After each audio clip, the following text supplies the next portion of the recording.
for more light novel and black screen audiobooks. Before one girl and another even younger one stood a figure in full plate armor brandishing a sword. The blade swung, sparkling in the sunlight, as if to say that taking their lives in a single stroke would be an act of mercy. The girl shut her eyes.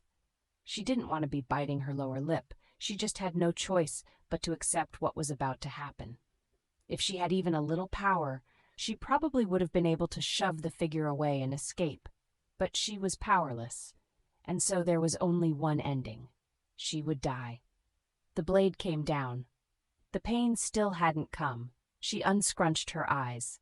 The first thing she saw was the sword, stopped mid-swing. The next was the figure holding the sword.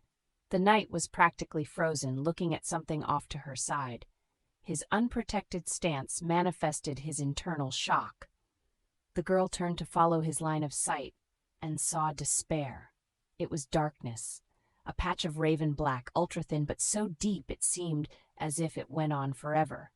It was an oval rising up out of the ground, its bottom half cut off. It was a curious sight, but at the same time it made her feel indescribably uneasy.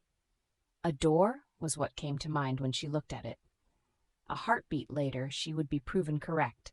Something glided out of the darkness, and when she saw what it was, Ygg! A dry shriek escaped her lips. A human would have no chance against this being. Hazy red light flickered flame-like in the vacant orbs of a bleached white skull.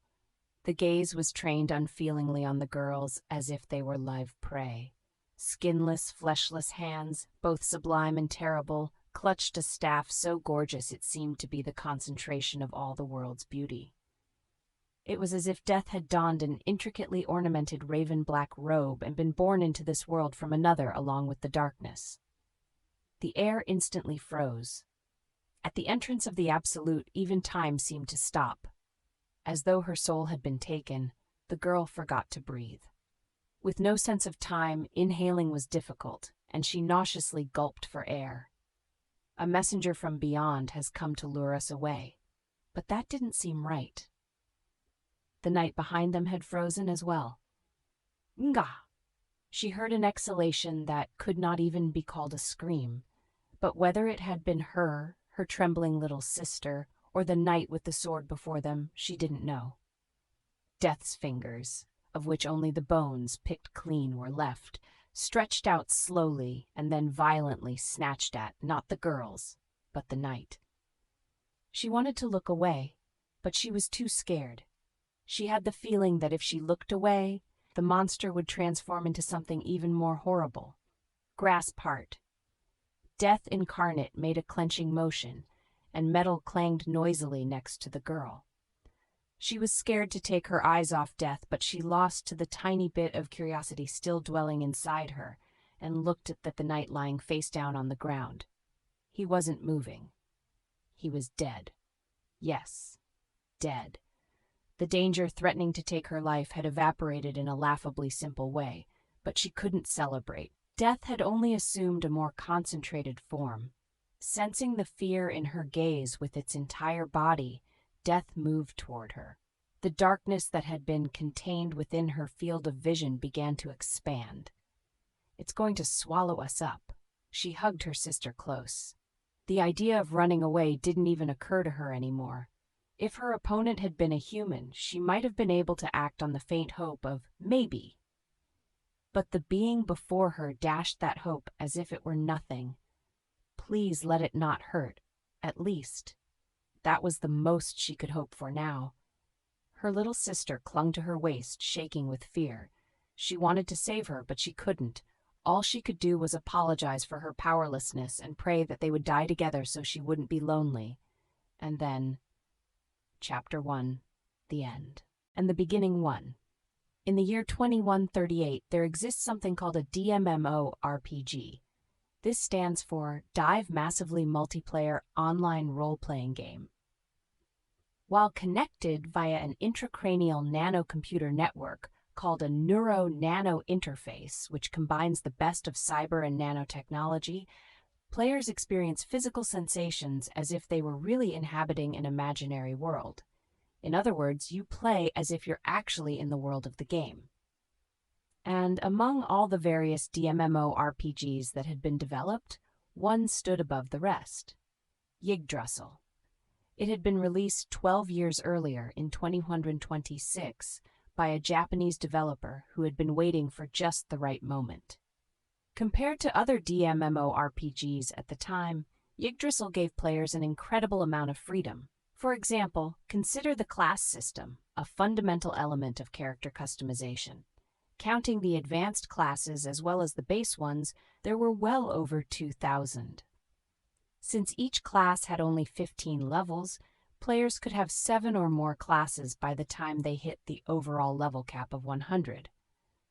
As long as they met the basic requirements, they could dabble as they pleased. Though it would be inefficient, a player could acquire 100 classes at level 1 if they wanted to. In other words, the system was such that, unless they were deliberately created that way, no two characters would ever be the same. Then, by using the creator's toolkit, sold separately, players could edit the appearance of their weapons and armor, as well as the advanced settings of their in-game residences.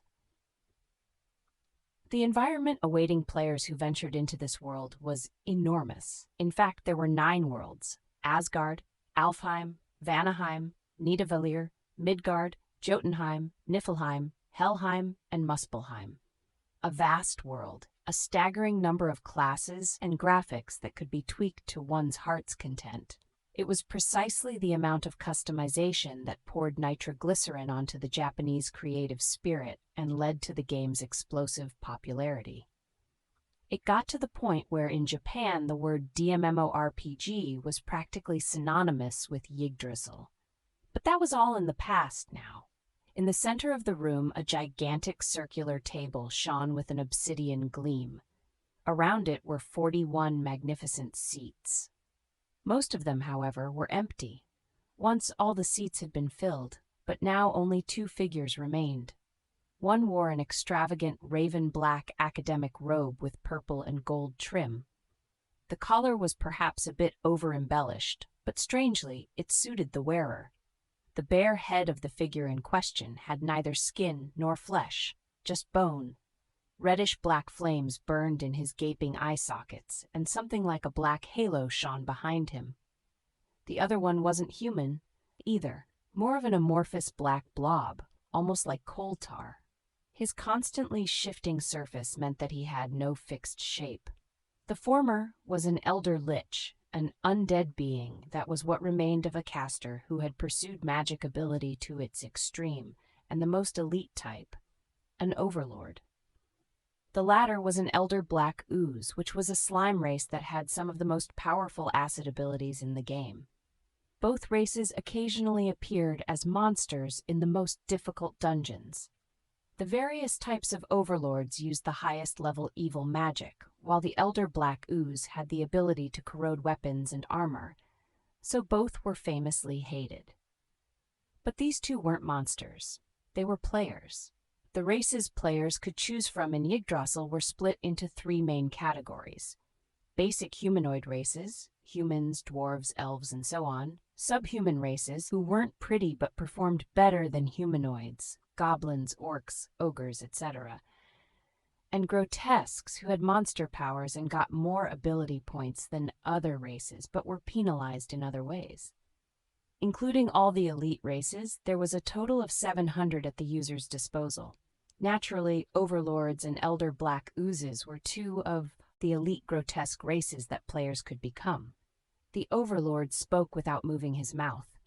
Even for what had once been the pinnacle of DMMORPGs, it had still been impossible to animate expressions to align with conversation. "It's been a really long time, Hero. Even though it's the last day Yggdrasil's servers are open, I didn't think you would actually come." "For real. Long time no see, Momanga," another adult male voice answered, but compared to the first, it sounded pretty lifeless. "It's been since you changed jobs IRL, so how long ago was that?" 2 years. Yeah, about that. Geez, it's been that long. Damn, my sense of time is messed up from working so much overtime." "Sounds rough. Are you doing okay? My health? It's pretty much in tatters. Not doctor visit level, but pretty close. Ugh, I really want to just run away from it all. But I gotta eat, so I'm working my ass off and getting whipped like a slave. Yikes. The Overlord Momonga leaned back to exaggerate his wince. This conversation was kind of killing the mood. It's seriously awful. Momonga was already put off, but Hirohiro's follow-up sounded exactly as awful as he said things were.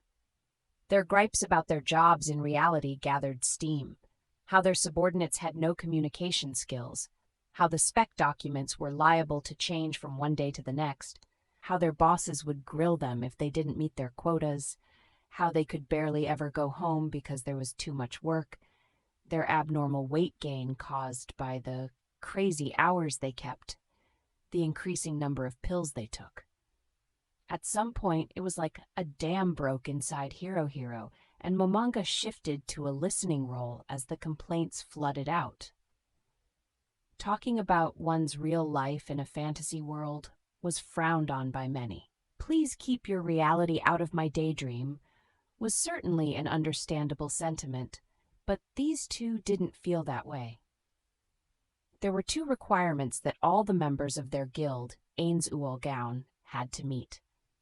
One was that members had to be working adults, and the other was that they had to play grotesques. Since that's the type of guild it was, real-life work woes were a common topic of discussion, which was fine with the members. The conversation these two were having was an everyday occurrence in Ainz Ooal Gown. Enough time had passed that Hirohiro's muddy flood of grievances had calmed to a clear stream. Sorry, I don't mean to just whine, but I can't really talk about this stuff IRL, you know? A part of him that must have been his head wiggled. Momonga took it as a bow of apology and said, "Don't worry about it, Hirohiro. You accepted my invitation to come tonight, even though you're exhausted, so listening to some complaints is the least I can do. I'll take as many as you've got." Hirohiro seemed a bit livelier than before and gave a weak chuckle. "Really, though, thank you, Momonga. I'm glad I was able to log in today and see you after so long. It makes me glad to hear you say that. But I should probably get going soon." Hirohiro's tentacles began moving in midair. He'd opened his menu. "Yeah, it's getting late. Sorry, Momonga." Momonga paused for a breath so as not to betray his emotions. "Ah, that's too bad. Time really does fly when you're having fun. I really wanted to stay till the end, but I'm just too tired." "Yeah, I can imagine. Log out and rest up." "I'm really sorry, Momonga. No, Guildmaster, what are your plans?" I'll hang around until the forced log out when the servers shut down. There's still some time left, so there's a chance someone else might show up." "I see. Honestly, I was surprised this place still even existed." Times like this, Momonga was truly grateful that their expressions were fixed. Otherwise, his grimace would have been immediately apparent. In any case, his emotions would have been evident in his voice, so he had to keep his mouth shut to suppress them. Hearing something like that from a guildmate after having worked so hard to maintain their base precisely because it was a place they had all built together, elicited feelings in Momonga too mixed to explain. But those feelings vanished when he heard what Hirohiro said next. "As the guild master, you kept it going so we could come back anytime, didn't you? I really appreciate that. Well, we all built it together, you know. Making sure members can come back anytime is the guild master's job. I think having you as our guild master was what made this game so fun for us. I hope to see you again in Yggdrasil too. I haven't heard any rumors about a sequel, but yeah, I hope so too. If it happens, let's definitely play together. Anyhow, I'm falling asleep here, so I'm gonna log off. I'm glad I got to see you at the end like this. It's been great playing with you." Momonga choked up for just a moment. Then he managed his final goodbye. "I'm glad I got to see you too. Love, nice playing with you." "Batting!" A smiley emoticon appeared over Hirohiro's head. In Yggdrasil, expressions didn't change. so players used emoticons when they wanted to convey emotions. Momonga opened his menu and picked the same emoticon. Hero Hero got the last word in. See you again somewhere. With that, the last of the 3 other guild members who had made the farewell gathering disappeared. Silence returned to the room, a silence so deep it was hard to imagine anyone had been there. No echoes, no vestiges of anyone's presence. Looking at the chair where Hero Hero had been sitting until a moment before, Momonga murmured the words he'd suppressed. I know you're tired, but it's the last day. The servers are shutting down. Won't you stay until the end? Of course, there was no reply. Hero Hero was already back in the real world. Momonga heaved a sigh from the bottom of his heart. There was no way he could have said that. It had been evident from their short conversation and the tone of Hero Hero's voice how extremely tired he'd been. A guy that exhausted had read the email Momonga had sent and came out for the last day. That was more than enough to be thankful for. Any further requests would have overstepped the bounds of nostalgia and just made Momonga into a nuisance. Momonga stared at Hero Hero's empty chair and then shifted his gaze. There were 39 other chairs, the places where his guildmates used to sit. He looked around at all of them before coming back to Hero Hero's seat. See you again somewhere. See you again sometime. See you later. He'd heard those words many times, but they almost never came true. Nobody ever returned to Yggdrasil. Where and when exactly are we going to meet, huh? Momonga's shoulders shuddered violently, and the true feelings that had been building up all this time suddenly gushed out. Don't fuck with me, he roared, pounding the table with both fists. The game's system registered his motion as an attack and began computing countless parameters, such as his unarmed attack strength and the table's defense stats. The result appeared above the place where his hands had struck. 0. This is the great tomb of Nazarick. We built it together. How can you all abandon it so easily? After the intense anger came loneliness. No, I know that's not right. I know it wasn't easy at all. They were just forced to choose between reality and a daydream. It's not something they could help. No one betrayed us at all. It was a hard decision for everybody, Momonga muttered to himself as he stood up. In the direction he faced, a staff hung on the wall. It was based on the god Hermes' staff, caduceus, and consisted of 7 intertwined snakes. Each writhing snake held a different colored jewel in its mouth. The grip was made of a transparent crystalline material that gave off a pale glow. Anyone who saw it would know it was a top-tier item. It was a guild weapon, so named because each guild could have only one. This staff was the symbol of Ainz Ooal Gown. It was meant to be wielded by the guild master, so why was it on display here? Precisely because it was the symbol of the guild. If the guild weapon were destroyed, it would mean the collapse of the guild. So in most cases, a guild weapon was stored in a safe place, its mighty powers untested. Even the weapon of a top guild like Ainz Ooal Gown was no exception. That was why, even though the staff was made from Momonga, he had never once held it. He reached his hand out and then stopped himself. Did he really want to taint the glorious memory of all they had built together now, at this moment before the servers shut down? He recalled the days when the guild members had gone questing together to craft the guild weapon. They had split into teams and competed to see who could collect the most resources, argued about what the design should be, summarized the opinions each member brought to the table, and built it up piece by piece. Those were the glory days of Ainz Ooal Gown. There were people who were tired from work but forced themselves to show up anyway. There were people who slacked on their family obligations and got into huge fights with their wives. There were people who laughed and said they took a sick day. Sometimes they'd wasted the whole day just chatting. They'd get so excited about the silliest things. They'd plan quests and hunt for treasure like there was no tomorrow. Once they mounted a sneak attack on a castle that was an enemy guild's base and stormed right in. Once they were nearly annihilated by one of the strongest secret monsters in the game, known as world enemies. They'd discovered some previously undiscovered resources. They'd positioned all kinds of monsters in their base to take care of any intruders. But now, there was no one left. Out of 41 players, 37 had quit. The other 3 had remained members in name, but Momonga couldn't remember the last time they had come before today. Momonga opened the menu to access official data and looked at the guild ranking. Now there were slightly fewer than 800 guilds. Once they had been ranked 9th, but they had fallen to 29th. This is our rank on the last day, huh? The lowest they'd ever been was 48th. That they had only slipped that far was not thanks to Momonga's efforts, but to the items left by former guildmates, what remained of the guild's former glory. It was a wreck now, but it had had its heyday. And the fruit of that period was their guild weapon, the staff of Ainz Ooal Gown. Momonga didn't want to tarnish the memories harbored there, but a rebellious feeling also smoldered within him. Ainz Ooal Gown valued majority rule.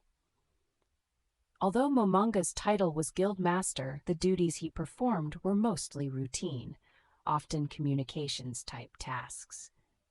Maybe that's why now that no one was left, he thought for the first time that he'd like to try claiming a guild master's rights.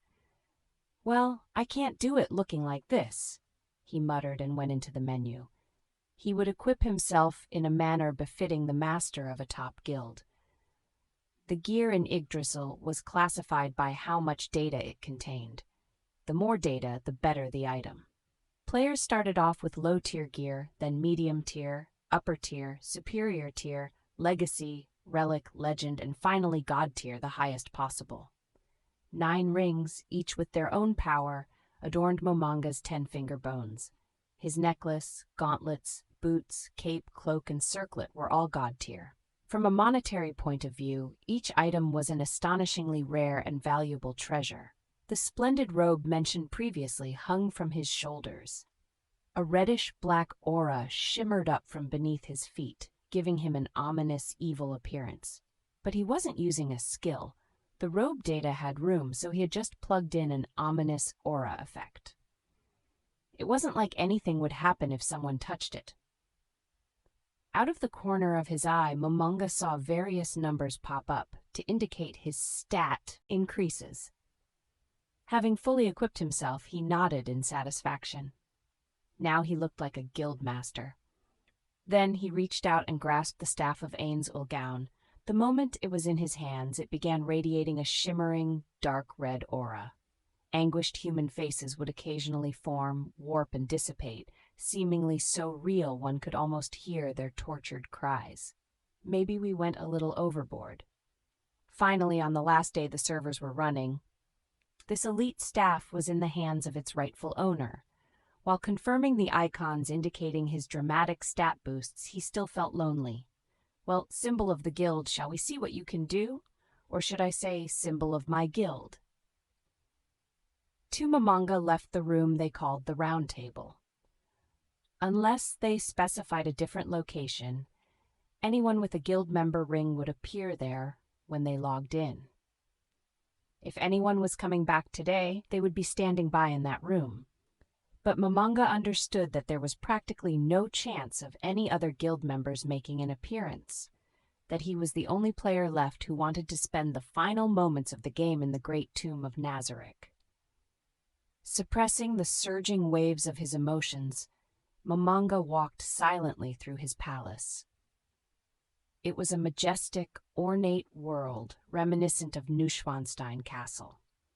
Chandeliers hung at regular intervals, shining warm light from the high ceilings. The polished floor of the wide hallway reflected the light as marble would, gleaming as if it were full of stars. Upon opening any of the doors to the right or left, the grandeur of the furnishings inside would take one's breath away. If any non-member came here, they'd be amazed that such luxury could exist in this legendary place, the notorious Great Tomb of Nazarick, where the largest army in the game's history, an alliance of 8 guilds, plus other affiliated guilds, mercenary players, mercenary non-player characters, NPCs, and so on, for a total of 1,100 men, had once arrived on a punitive expedition, only to be completely wiped out. The Great Tomb of Nazarick was originally constructed with 6 levels, but after Ainz Ooal Gown conquered it, it was dramatically transformed.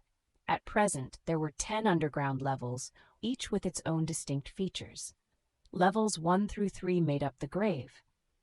The 4th was an underground lake, 5 was a glacier, 6 was a jungle, 7 was lava, 8 was wilderness, 9 and 10 were a shrine. This was the headquarters of a guild that broke the top 10 back in an era when there were thousands, the Guild of Ainz Ooal Gown. What better word for this world than divine? Momonga's footsteps echoed throughout the halls, accompanied by the hard clack of his staff on the floor. After walking a ways down the wide corridor and turning a number of corners, he saw a woman coming toward him from up ahead. She was gorgeous, with abundant blonde hair falling around her shoulders and distinctive facial features. Her clothing was a maid uniform with a broad apron and a long, unobtrusive skirt. She stood about 5 feet, 7 inches tall, and had long, delicate limbs. Ample twin swells asserted themselves by straining against the chest of her outfit, but the overall impression she made was one of modesty. Soon the gap between them had closed. The woman moved into a nook and bowed deeply to Momonga. He responded with a small wave. Her expression didn't change. There was such slight hint of a smile that it was difficult to tell if it was there or not, just as before. In Yggdrasil, expressions never changed. But in her case, the implication was a little different. This maid was an NPC, a non-player character. She was not controlled by a human, but moved on her own according to her AI, a program. Basically, she was a walking mannequin. No matter how sophisticated she was or how politely she bowed, it was all just according to her programming. Momonga's response might have seemed a foolish way to treat a mannequin, but there was a reason he wanted to show some consideration. The 41 NPC maids working in the Great Tomb of Nazarick were all based on custom drawings. The artist was a guild member who made his living as an illustrator and who was now serialized in a monthly manga magazine. Momonga gazed fixedly at the maid. He was looking at the girl certainly, but mainly her outfit. It was surprisingly detailed. The meticulous embroidery on the apron was especially impressive. But how could he expect anything less when the artist was a guy who said, "A maid's uniform is a battle-deciding weapon"? Momonga fondly recalled the graphics producer's screams. Ah, right. Even back then, he was all about maid uniforms for great justice. Actually, even the manga he's doing now has a maid as the heroine. Are you making your assistants cry with all the detail work, White Lace? Hiro had designed the AI program, along with 5 other mates. In other words, this maid was another former guild member's collaboration, so it would be sad to simply ignore her. Just like the staff of Ainz Ooal Gown, this maid was a shining memory of the good old days. As Momonga reminisced, the maid, who had straightened up, cocked her head as if to say, "May I help you?" Oh, is this the idle pose she would strike if you were near her for a certain amount of time? He searched his memory and was impressed by how detailed Hiro's program was. He knew there must be other secret poses. He was taken by the urge to see them all, but unfortunately, time was running out. He checked the semi-transparent watch face on his left wrist. He indeed had no time to waste. "Thanks for all your hard work," he said to the maid out of sentimentality, and then slipped by her. Of course, there was no reply, but he felt like it was the proper thing to do on this last day. Leaving the maid behind, Momonga continued walking. It was not long before a grand staircase with its primarily red carpeting came into view. At least 10 people could walk abreast down it with their arms outstretched. Momonga slowly descended to the deepest level of the great tomb of Nazarick, the 10th level. The stairs led to an open hall where he found several people. The first one he saw was an old man superbly dressed in a traditional butler uniform. His hair was completely white, as was his beard, but his back was as straight as the blade of a steel sword. Conspicuous wrinkles in his chiseled Caucasian features gave him an air of kindness, but his penetrating eyes were like those of a hawk targeting its prey. Behind him, trailing him like his shadows, were 6 maids. These, however, were equipped completely differently from the one before. They all wore armor based on manga-style maid uniforms featuring metal vambraces and greaves of silver, gold, black, and other colors, with white lace headpieces instead of helmets. They also each carried a different weapon. Basically, they were maid warriors. Their hairstyles were varied as well. A chignon, a ponytail, a straight cut, braids, rolled curls, a French twist. The only thing they had in common was how beautiful they were, but even their beauty came in various types: bewitching, wholesome, Japanese. Naturally, they were also NPCs, but unlike the earlier one who was made pretty much for kicks, these existed to intercept raiders. In Yggdrasil, there were perks for guilds who possessed a base of castle size or larger. One was that there were NPCs who would protect said base. The Great Tomb of Nazarick had undead mobs. They could be up to level 30, and it didn't cost the guild anything if they died. They just respawn after a set amount of time. The only thing was that the appearances and AI of these auto-spawning NPCs couldn't be edited, which made them too weak to repel other players. But then there was another perk: the right to create the guild's own NPCs from scratch. Even a weak guild that occupied a base of at least castle size would get at least 700 levels to dole out to custom NPCs as they liked. Since the level cap in Yggdrasil was 100, one could, for example, make 5 level 100s and 4 level 40s. And for this type of NPC, it was possible to adjust their looks, AI, and gear for those who could equip it. With this system, guilds could station guards far stronger than the auto-spawning mobs at key locations. Of course, there was nothing forcing people to create NPCs with combat in mind.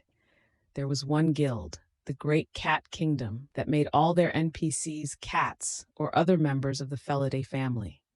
It wouldn't be mistaken to say that this ability was meant to bring out the personalities of the guilds. Momonga brought a hand to his chin and looked at the butler bowing before him.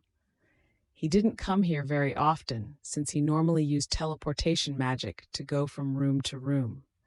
That must have been why the sight of the butler and maids here made him feel so nostalgic. He stretched his fingers out for the menu and opened up the members-only guild page. Checking a box there instantly caused the names of all the NPCs in the room to appear over their heads. "So that's what you're called." He cracked a smile. It was part pained wince for not remembering their names, but also part nostalgic grin, as memories of the dispute over what the names should be surfaced from his fragmented recollection.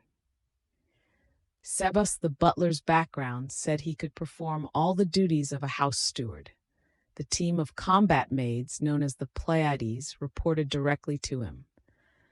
Besides them, he was also in charge of the male servants and assistant butlers. There was probably more detailed background info in the text log, but Momonga wasn't interested in reading any more.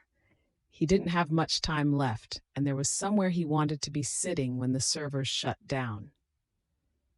Incidentally, the reason all the NPCs, including the maids, had detailed backstories was that Ainz Ooal Gown was full of people who loved to write them.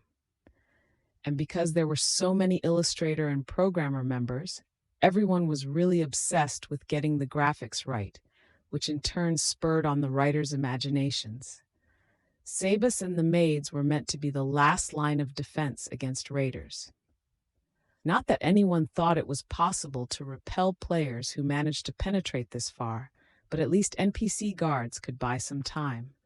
That said, no players had ever gotten to the 10th level, so all the guards had ever done was wait. They had never received orders from anyone, but just stood by wondering if or when an enemy would arrive. Momonga tightened his grip on the staff. It was stupid to feel sorry for NPCs. After all, they were just data. If it seemed like they had emotions, it just meant the human who designed the AI had done a good job. But a guild master should make his NPCs work. While teasing himself in his head for sounding so arrogant, he added, "Follow me." Sebas and the maids acknowledged the order with a bow.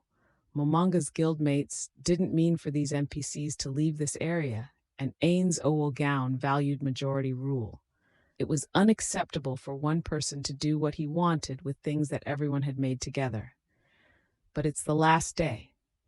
Everyone would surely forgive me on the last day, he thought, as he continued on with multiple sets of footsteps sounding behind him. Presently, they arrived at a large domed hall. Crystals in 4 colors on the ceiling gave off white light. There were 72 alcoves dug into the walls, most of which contained a statue. There were 67 in all, each in the form of a demon. This room was called Lemegeton, after the famed grimoire also known as the Lesser Key of Solomon.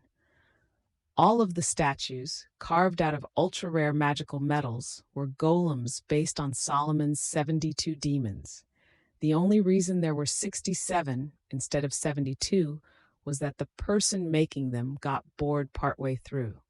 The crystals on the ceiling were monsters. During an enemy raid, they could summon the major elementals, earth, wind, fire, and water, and simultaneously bombard the enemy with wide-range area of effect magic attacks. If all of them were mobilized, it would be enough power to take out 2 parties of level 100 players, 12 people, with ease. This room was the very last line of defense before entering the heart of the great tomb of Nazarick. Momonga took the servants with him as he crossed Lemegeton to stand in front of a large door. It was a huge, probably more than 16 feet tall double door with extraordinarily detailed carvings, a goddess on the left and a demon on the right. They looked so real it seemed like they might jump off the door to attack. Despite that, Momonga was fairly sure they didn't move. If a bunch of heroes managed to get this far, we should welcome them. A lot of people say we're evil and whatnot, so let's lie in wait for them here, like final bosses. The suggestion was adopted by majority rule. Ulbert Alan Odell had been the most obsessed with the word evil out of anybody in the guild. That guy just never got through adolescence. Momonga took another sentimental look around the grand hall. "Okay, you're not going to attack me, right?" His anxiety was not unwarranted. Even he didn't know how everything in this labyrinth worked. He wouldn't have been surprised if one of the retired members had left a twisted parting gift, and the guy who made this door was definitely the type to do something like that. Once, he said he wanted to show Momonga a powerful golem he had just made, but when Momonga booted the golem up, a bug in the combat AI caused it to start throwing punches at him. He still wondered if that had been on purpose. "Hey, Lucifer, if you attack me today of all days, I will be seriously angry." Momonga touched the massive door with caution, but his worries had been for nothing. It opened automatically but slowly, with appropriate gravity. The mood changed. The previous room had already been as tranquil and solemn as a shrine, but the scene here surpassed even that. The new atmosphere exerted a physical pressure. The exquisite workmanship could be felt weighing on one's entire body. The room was huge. 100 people could come in, and there would still be space left over. And the ceilings so high. The walls were primarily white, with ornamentation done mainly in gold. The magnificent chandeliers that hung from the ceiling were made of jewels in a rainbow of colors and cast a dreamy, sparkling light. On the walls, hanging from the ceiling to the floor, were large flags, each with a different crest, 41 in all. On the far side of this lavish gold and silver room was a short flight of 10 stairs. At the top was a throne carved out of a giant crystal, its back practically tall enough to reach the heavens. Behind it was a large scarlet tapestry bearing the guild's crest. This was the most important location in the entire Great Tomb of Nazarick, the throne room. A wow escaped Momonga's lips as he admired the overwhelming room. He was sure the workmanship was the best, or maybe second best, in all of Yggdrasil. That made it a perfect place to spend the last few minutes of the game. It was so large, the sound of his footsteps seemed to vanish into the room as he entered. He eyed the female NPC standing next to the throne. She was gorgeous, wearing a snow-white dress. Her faint smile was like that of a goddess. Her lustrous hair was a black, the exact opposite of her dress, and reached all the way to her waist. Her golden irises and vertical slit pupils were odd, but they didn't detract one bit from her peerless feminine beauty. She did, however, have thick horns that curled forward out of her temples, like a ram's. But that wasn't all. Black angel wings sprouted out of her back near her hips. Perhaps because of the shadows caused by her horns, her goddess smile seemed like it might be a mask hiding something else. She wore a glittering golden necklace like a spiderweb covering her shoulders and chest. In her delicate silken gloved hands, she carried a strange wand-like object. It was about 18 inches long, its end tipped by a black orb that floated there with no supports. Momonga hadn't forgotten her name. How could he have? She was Albedo, captain of the Great Tomb of Nazarick's floor guardians. There were 7 floor guardians, and she was the NPC who oversaw them. She was the character at the top of the NPC hierarchy in the Great Tomb of Nazarick, which was why she was allowed to stand by in that innermost room. But there was some harshness in the way Momonga looked at her now. I knew there was one world item here, but why are there 2? There were only 200 of these extraordinary items in Yggdrasil. Each world item contained an absolutely unique power. There were even game-breaking items that allowed their owner to demand the admins to change a part of the game's system. Of course, not all of them were so extravagant.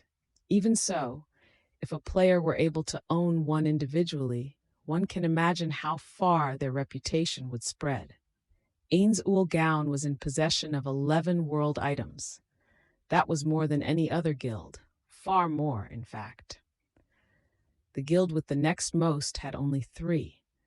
Of Ainz Ooal Gowns, Momonga had gotten permission from the guild to carry one as his own, and the rest were scattered around the Great Tomb of Nazarick, although most of them stayed in the treasury, protected by the Avataras. There could only be one reason that Albedo had come into possession of one of these secret treasures without his knowledge. The guild member who created her had given it to her. Ainz Ooal Gown valued majority rule. It was unacceptable to move the treasure everyone collected together around on one's own. Momonga was somewhat offended and felt he should probably take it back. But today was the last day. He decided to take that guildmate's feelings into account and leave the item where it was. "That's far enough," Momonga said to Sabus and the Pleiades in a dignified tone when they'd reached the steps to the throne.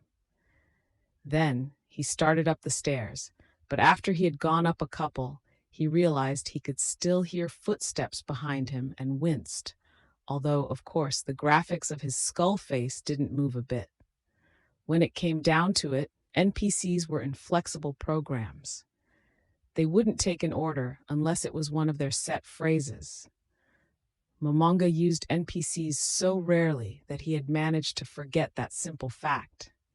Since the other guild members left, Momonga had been doing all he reasonably could to go treasure hunting and raise the funds necessary to maintain the Great Tomb of Nazarick. He never teamed up with any other players and stealthily avoided the kinds of difficult areas the guild had quested in back when the members were still around. Every day he just threw money into the treasury like it was his job and logged out. He didn't have much occasion to meet NPCs. Stand by. The footsteps stopped when he gave the correct command. Then he climbed the stairs and stood before the throne. He scrutinized Albedo without reserve. He never really came to this room and couldn't remember ever taking a good look at her. I wonder what her backstory is. All he could remember was that she was captain of the Floor Guardians and the most elite NPC in the Great Tomb of Nazarick. With curiosity fluttering in his chest, he accessed the menu to look up her info. And there certainly was info. Writing flooded his field of vision. Her backstory was the length of an epic poem. If he were to take his time reading it, the servers would shut down before he was done. If Momonga's expression could move, his face would have been screwed up in disbelief. He felt more or less like he'd stepped on a landmine. How could he have forgotten that the guild member who created Albedo was so obsessed with backstories? He was extremely disappointed in himself. He was the one who had looked it up, so he resigned himself to browsing the bio. He barely even skimmed it, scrolling in one big swipe to the bottom. The last thing it said caught his attention. By the way, she's a bitch. His eyes nearly popped out of his head. Huh? What the heck? He yelped in spite of himself. No matter how many times he doubted his eyes and reread, the words didn't change. And no matter how hard he tried, he couldn't think of anything for them to mean besides the first thing that popped into his head. It's gotta be bitch, the insult. All 41 members of the guild had set up at least one NPC. He wondered if someone would really give the character they created that sort of background. If he took his time and read the whole thing, maybe there was some deeper meaning. But there were some people who came up with the craziest backstories, and the member who had created Albedo, Tabula Smaragdina, was one of those. So you're into that unexpected contrast, eh, Tabula? Still?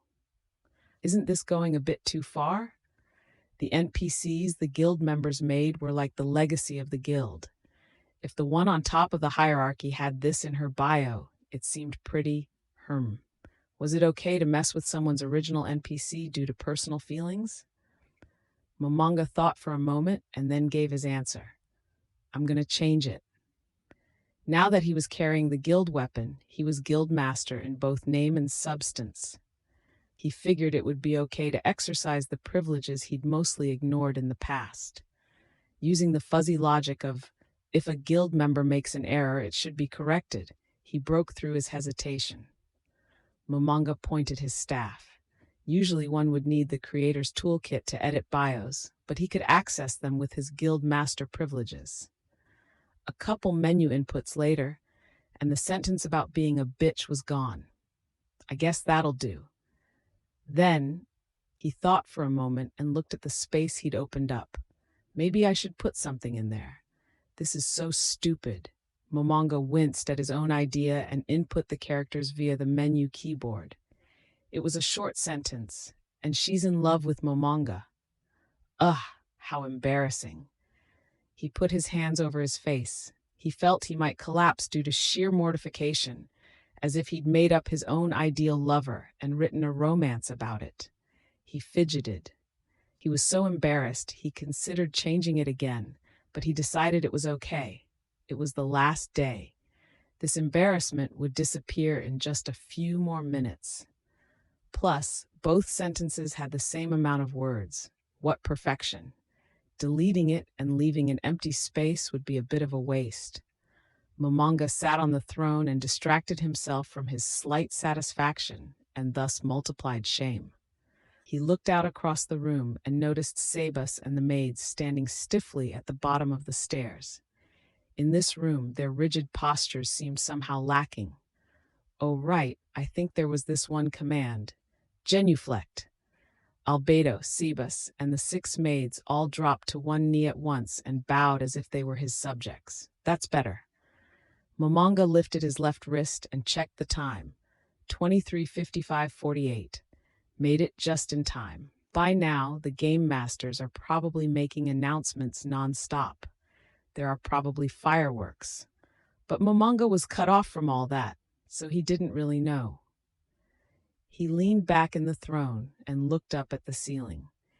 He had thought a party might show up to storm them on the last day, since this was the base of the guild that had crushed that punitive expedition. He'd been waiting. As guild master, he was ready to take on the challenge. He'd sent an email to all of his old guildmates, but only a handful replied. He'd been waiting. As guild master, he was excited to welcome his old mates. Is this guild just a relic of the past? He wondered. Now there was no one around, but it sure had been a lot of fun. He moved his eyes to count the flags hanging from the ceiling. 41. A flag for every guild member with their crest. He pointed a phalanx at one of them. Me. Then he moved his finger one over. That flag had the crest of Ainz Ooal Gowns, no, the entire game's best player, the one who originally proposed starting their guild. He was also the one who had united its forerunner, the first 9. Touch me. The next one over was the crest of Ainz Ooal Gown's oldest member age-wise, a university professor in the real world, Death Suzaku. Momonga's finger sped up as he went. The next was one of the guild's only 3 women members. Ankoro Moki Mochi. Momonga continued naming all the guild members according to their crests, with no hesitation. Hiro Hiro, Peroronchino Bubbling Teapot, Tabula Smaragdina, the warrior Takemi Kazuchi, Variable Talisman, Genjiro. It didn't take very long for him to say all 40 of his guildmates' names. They were still burned into his brain. He slumped down in the throne, somewhat tired. Yeah, we had fun. The game was free to play, but Momonga spent about a third of his monthly salary on microtransactions. It wasn't that he was making so much. He just didn't have any other hobbies, so Yggdrasil was all he spent money on. Once he put so much into a lottery that came with a bonus that he blew straight through the bonus. He went to all that trouble and finally got the rare item he'd been after, but Yamaiko, a guildmate, won it for the price of a single lunch out. Oh, did that suck? He'd writhed around on the floor. Since Ainz Ooal Gown was made up of working adults, almost everyone was buying stuff in-game, but Momonga was definitely up there in terms of spending. He was probably pretty high up even among everyone on the server. That's how hooked he'd been. Questing was fun too, and playing with friends was even more fun. To Momonga, with his parents already gone and no friends in the real world, Ainz Ooal Gown represented the awesome times he'd spent with his friends. And now he was going to lose it. How miserable, how awful. He tightened his grip on the staff. Momonga was a normal office worker. He didn't have the money or connections to do anything. He was just another user whose only choice was to silently accept the end. In the corner of his field of vision, he saw the time, 23:57. The servers would shut down at midnight. There was almost no time left. His fantasy world was ending, and soon all his days would be spent in reality. It's only natural. Humans can't live in a daydream.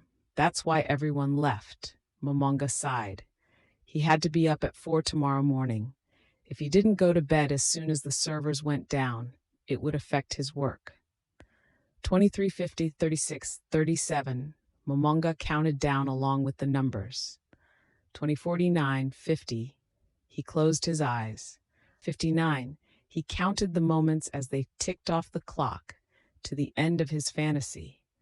Here comes the blackout. 1, 2, 3. Huh? Momonga opened his eyes. He wasn't back in his room. He was still in Yggdrasil in the throne room. What's going on? The time was accurate.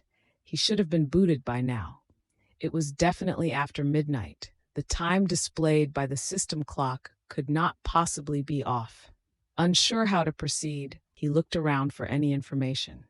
Was the shutdown postponed? Or is there some kind of lost time? Countless possibilities crossed his mind, but they were all far from convincing. The most likely was that for some reason, some unfavorable reason, the server shutdown had been postponed. If that were the case, the GMs would probably be making announcements. He rushed to turn the communication channels back on. His hand stopped. His menu wouldn't come up. What the?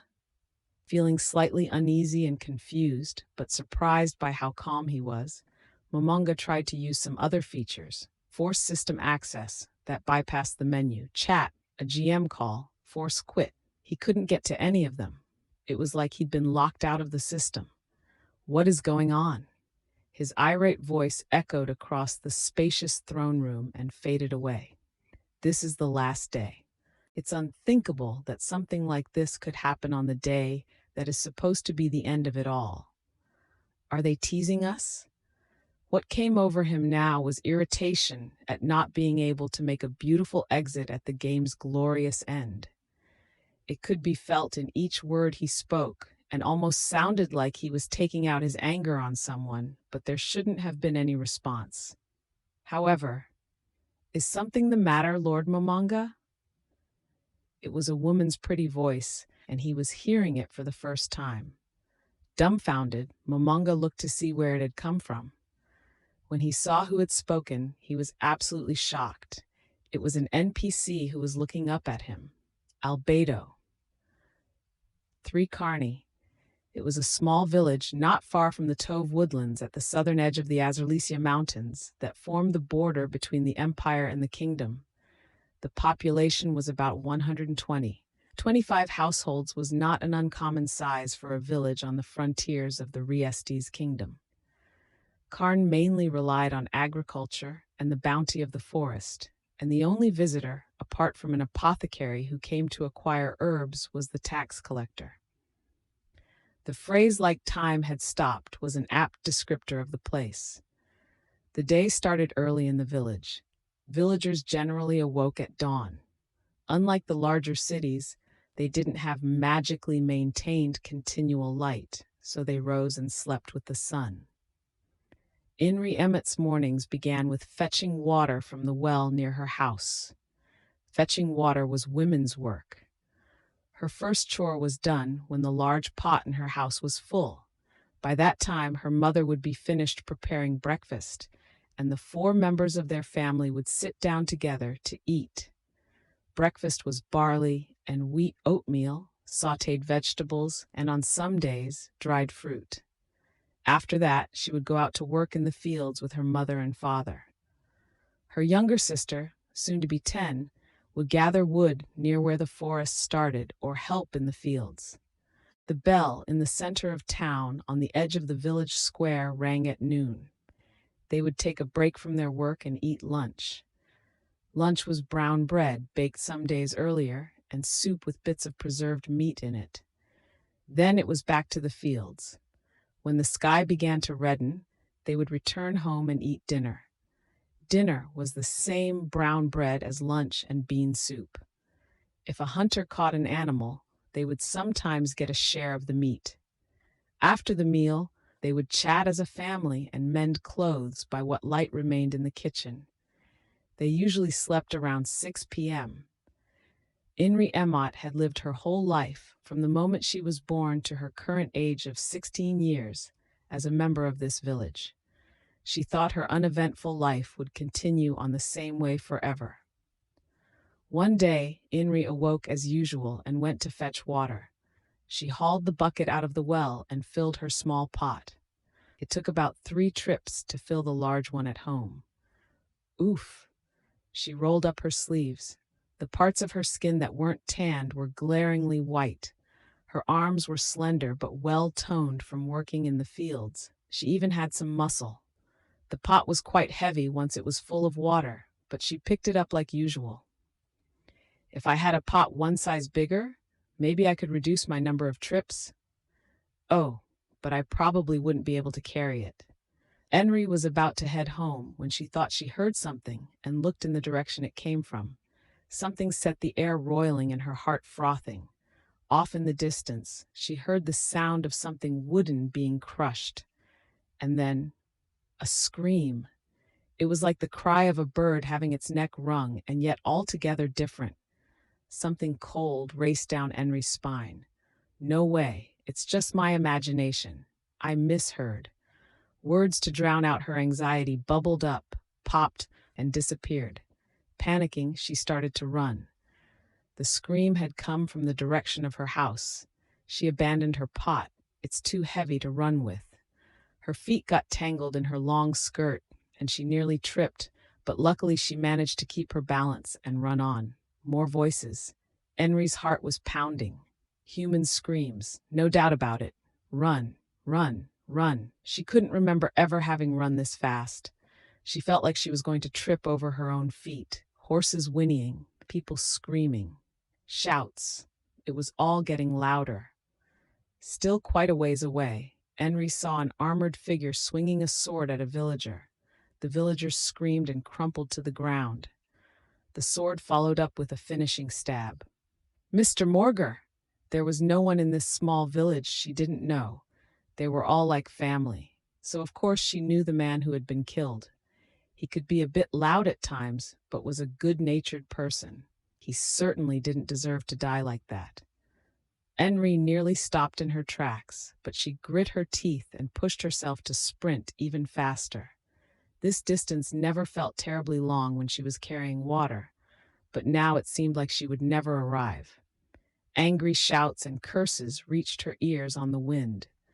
Finally, her house was in sight. "Mom, Dad, Nemu," she called out to her family as she opened the door. Their three familiar faces were frightened but all present, huddled together. As soon as she burst in, their expressions softened into relief. "Henry, you're safe."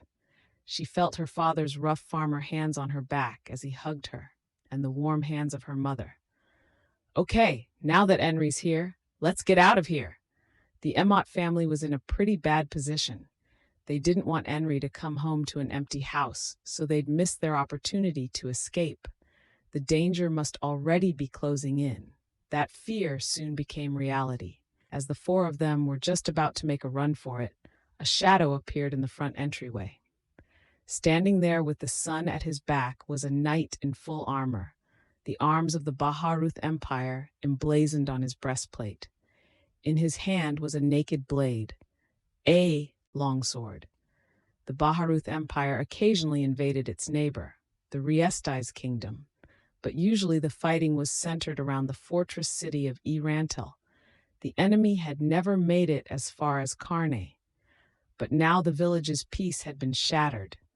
From the icy stare coming through the gap in the close helmet, Henry could sense that they were being counted. She hated the feeling of his eyes moving over them. A squeak from his metal gauntlet announced that he had tightened his grip on the sword. He moved into the house. "Yah! Urgh!"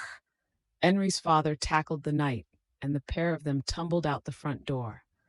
"Go! Hurry! You bastard!" Her father's face was lightly smeared with blood. He must have cut himself when he rushed the knight. The two of them thrashed around on the ground, her father struggling to keep the knight's dagger at bay, the knight struggling to keep her father's knife at bay. Seeing a family member's blood right before her eyes made Henry's mind go completely blank. Should I try to help him or escape? "Henry, Nemu." The shout brought her back to reality. Her mother, though anguished, was shaking her head. Henry took her sister's hand and started to run. Hesitation and guilt made her reluctant, but she had to just run as fast as she could to the forest. The whinnies and screams of horses, angry voices, the clanging of metal, and the smell of something burning. From all over the village, the sensations bombarded her eyes, ears, and nose. Where is that coming from? She was frantic to know even as she ran. In open areas, she moved in a half-crouch, trying to stay in the shadows of houses, fear that made her blood run cold. The exertion of running wasn't the only reason her heart was pounding. The only thing keeping her moving was the little hand clasped in hers. My sister's life. Her mother, running a few paces ahead, was just turning a corner when she suddenly stiffened and shrank back. She motioned with a hand behind her back to run the other way.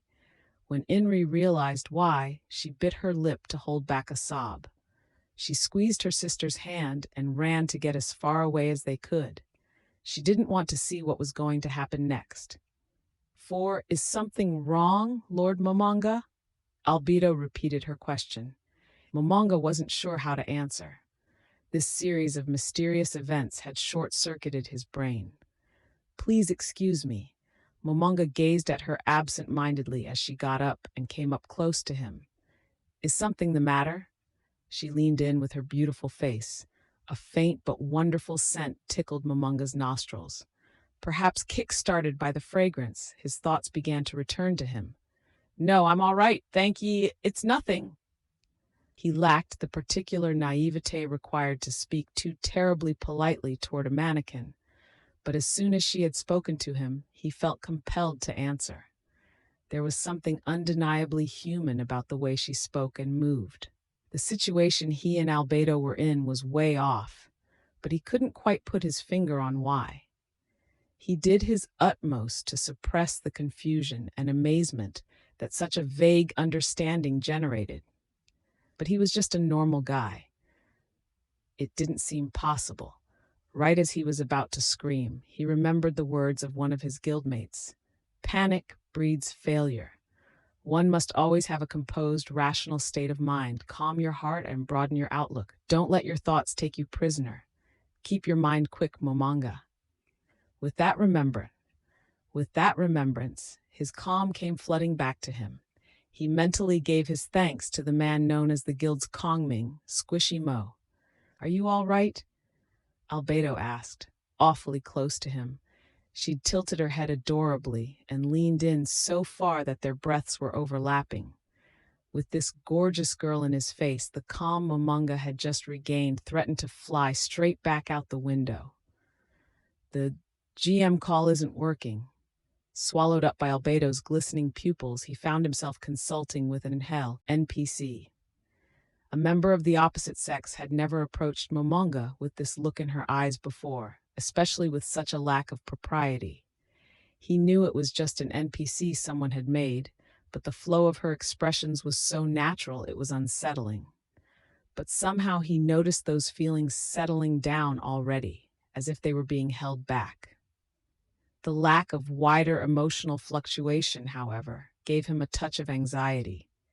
He had thought it was due to his former mate's words, but is that really it? Momonga shook his head. Now wasn't the time.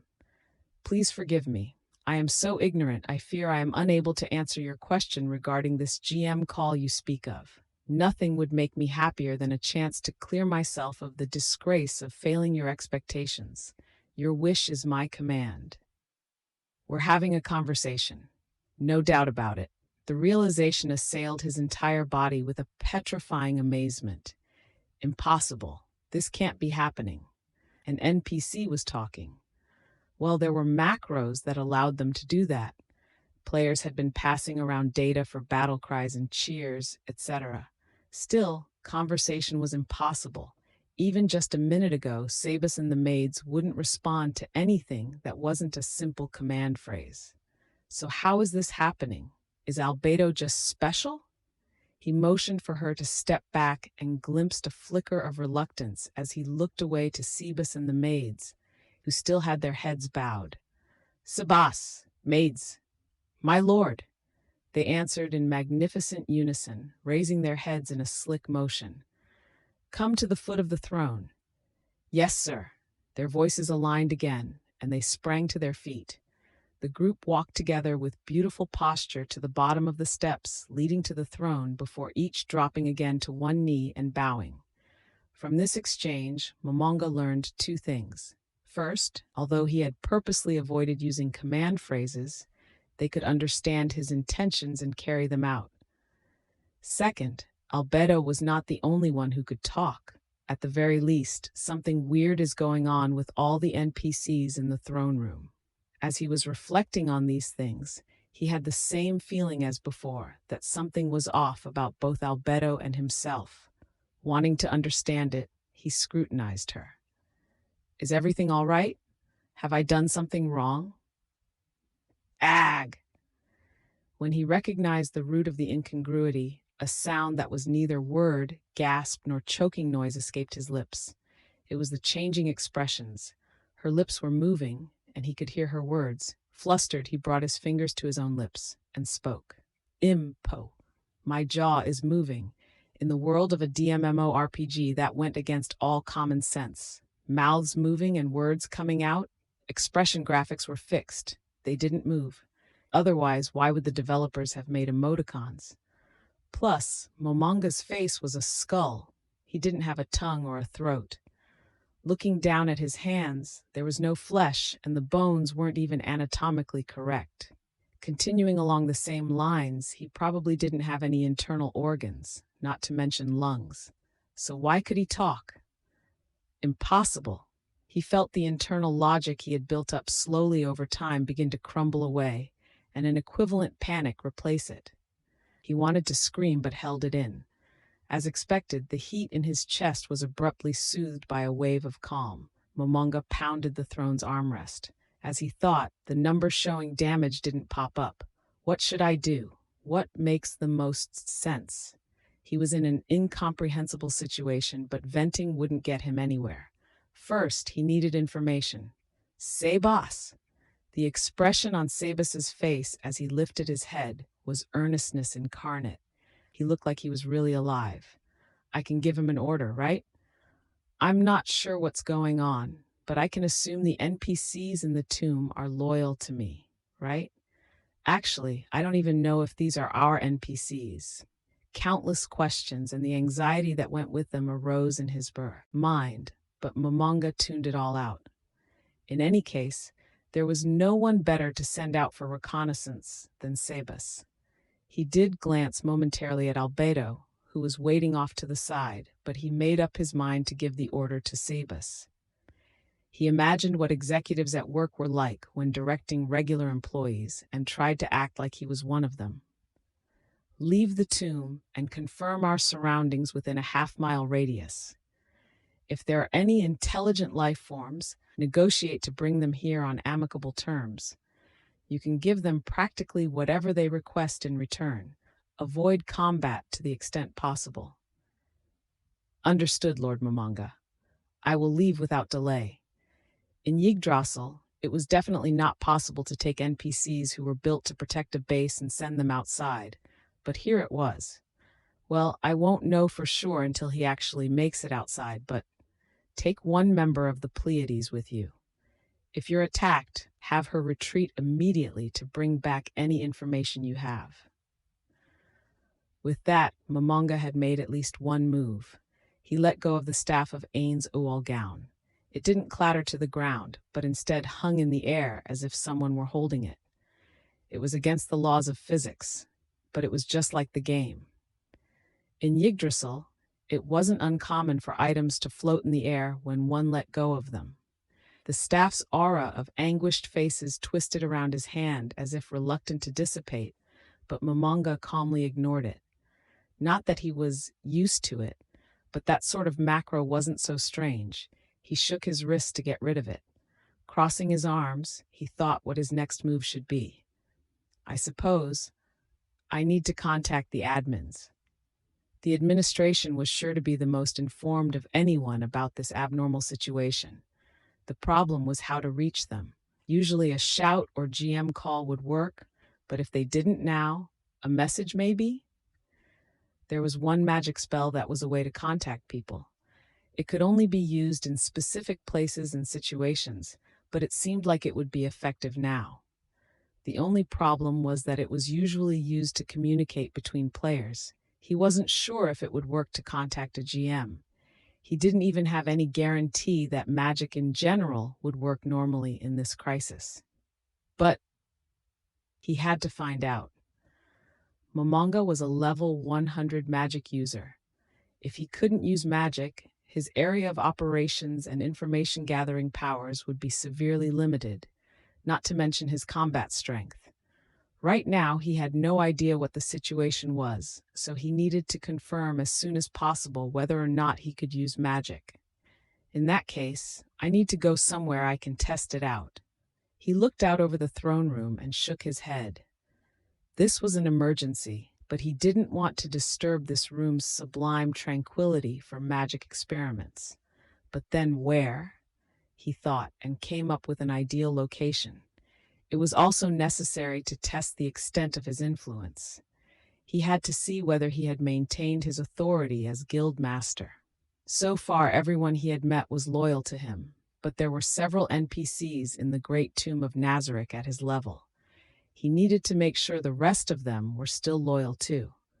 But he looked down at Sabas and the maids who were still on one knee, and then at Albedo beside him.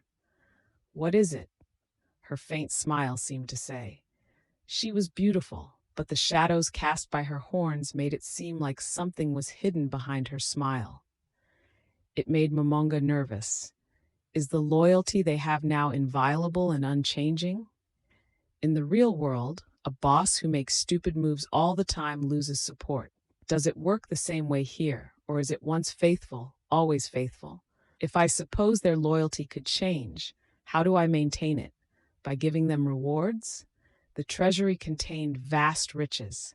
It would pain him to lay a hand on the items his former guildmates had left, but if it was to keep Ainz Ooal Gown going through this crisis, they would forgive him, wouldn't they? Then, of course, he didn't have any idea how much he should pay, or displaying the excellence you'd expect of a ruler. What constituted excellence, however, was unclear. He had the feeling things would work out if he just kept maintaining the dungeon. Or maybe through power? The staff of Ainz Ooal Gown flew automatically into his outstretched hand. Overwhelming power? The staff's 7 jewels began to sparkle, as if appealing for their vast magical power to be used. Well, I guess I'll think about it later. He let go of the staff.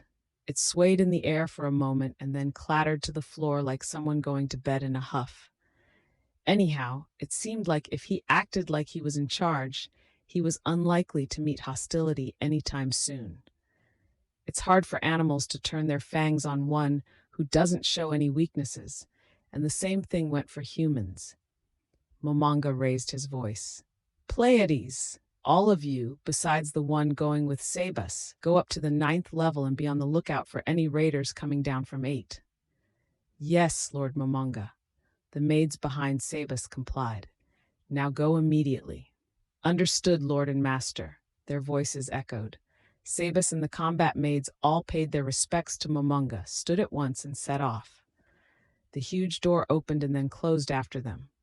I'm so glad they didn't say no or something. Relieved, he turned to the last remaining NPC. Albedo was still waiting beside him. "Now then, Lord Momonga, what may I do for you?" she asked with a gentle smile. "Oh, right." Momonga leaned out of the throne to pick up his staff. "Come here." "Yes, sir." She sounded overjoyed and sidled right up. Momonga worried about her wand and the black sphere floating on the end of it for just a moment, but decided to forget about it. She was closer than last time, all but clinging to him. "She smells so good, but what am I thinking?" The thought popped up again, but he promptly dismissed it. He didn't have time for that sort of nonsense now. Momonga reached out and touched her hand. The look on Albedo's face said she was in pain. He whipped his hand away as if he'd been electrocuted. "I wonder what's wrong. Did I creep her out?" Mixed in with the numerous sad memories, like having cashiers drop change into his hand from above to avoid accidentally touching him, flitting across his mind, he found the answer. Ugh. An Overlord was a higher rank of Elder Lich, and one of the special abilities an Elder Lich could acquire by leveling up was the dealing of damage by touch, normally as an attack. Maybe that's it? But even if that was the case, there were still questions remaining. In Yggdrasil, the system would judge mobs and NPCs within the Great Tomb of Nazarick as belonging to Ainz Ooal Gown. Friendly fire for guild members was always off, so allies couldn't harm one another. So did that mean she didn't belong to the guild, or that friendly fire had been turned on? The latter is a distinct possibility, Momonga decided, and said to Albedo, "Sorry, I forgot to turn off negative touch." "Never you mind, Lord Momonga. That level of damage wasn't even damage. Besides, I would suffer any agony for you. Eek." "Oh, I see, but I'm sorry," Momonga stammered. not knowing how to act toward Albedo as she made that cute little shriek and covered her blushing cheeks with her hands. But it did seem like the issue had been damaged from negative touch. Averting his eyes from Albedo, who was going on about a virgin's pain, Momonga tried to think how to temporarily turn off a passive power, and suddenly it dawned on him. Using any of an overlord's various powers was now as natural an act as breathing. He found himself laughing in spite of himself at what an extraordinary situation he was in. After all the strange things that had happened so far, it didn't even surprise him. Adaptability is a terrifying thing. I'm going to touch you. Oh. After turning off the ability, he reached out and touched her hand. Countless thoughts came up. How delicate it was, how white, but Momonga dismissed any that stemmed from his being male. What he wanted to know was if she had a pulse. She does. The beat was a steady ba-bum, ba-bum. It would be only natural for a living thing. Yeah, for a living thing. Momonga looked at his own wrist. There was no skin, flesh, or anything besides a pure white bone. He had no blood vessels, so of course he had no pulse. That's right, an overlord was undead, a being who had transcended death. Of course he wouldn't have a pulse. He looked up at Albedo. He could see himself in her glistening pupils. Her cheeks were awfully flushed.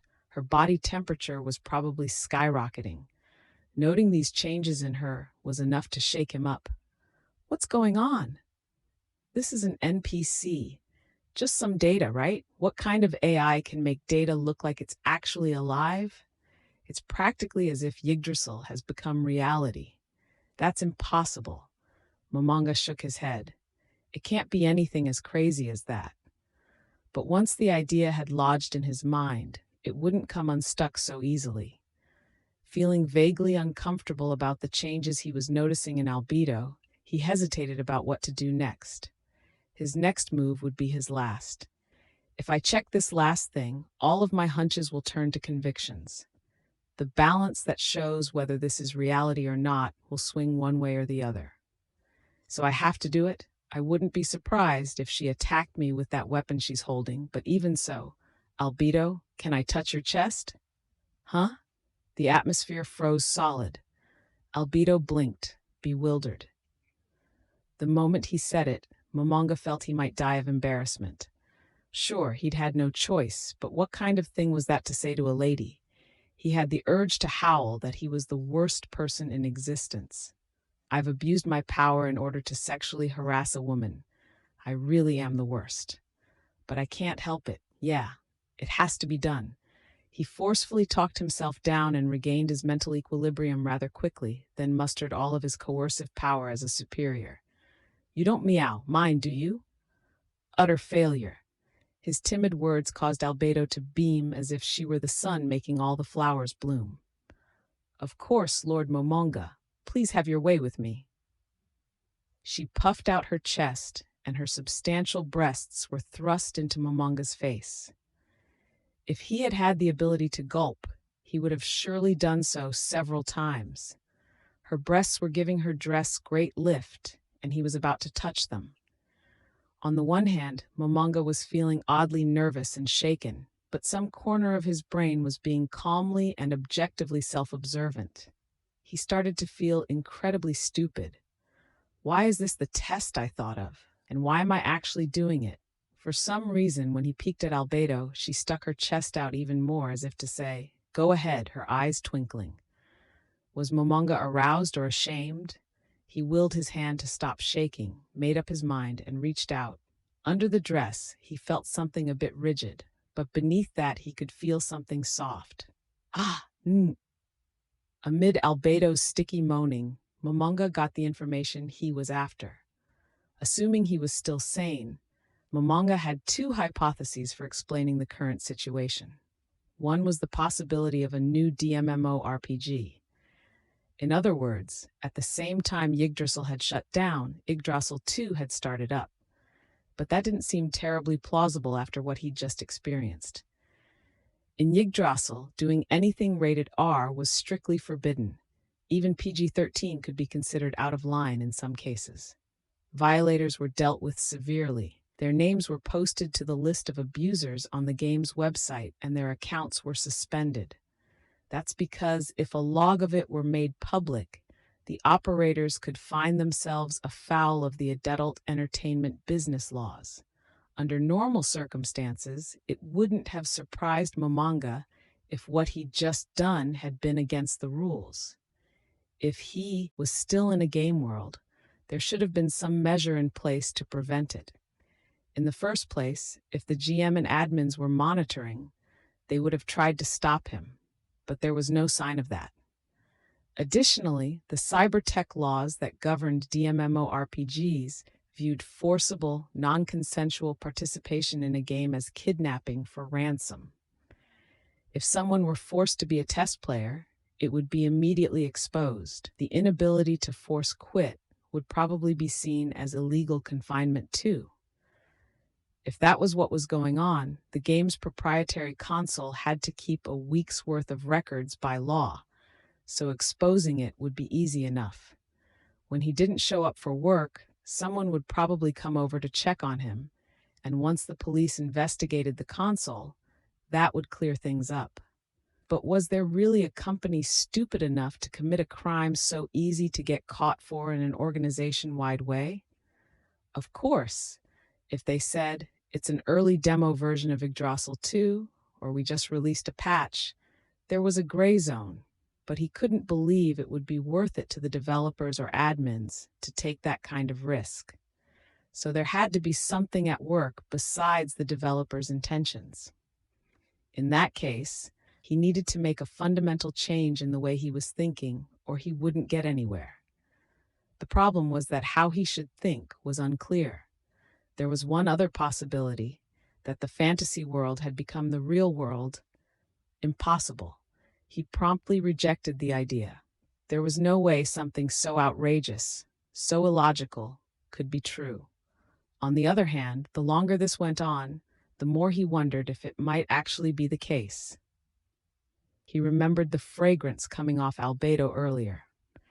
The senses of taste and smell were altogether banned from fantasy worlds by the cybertech laws.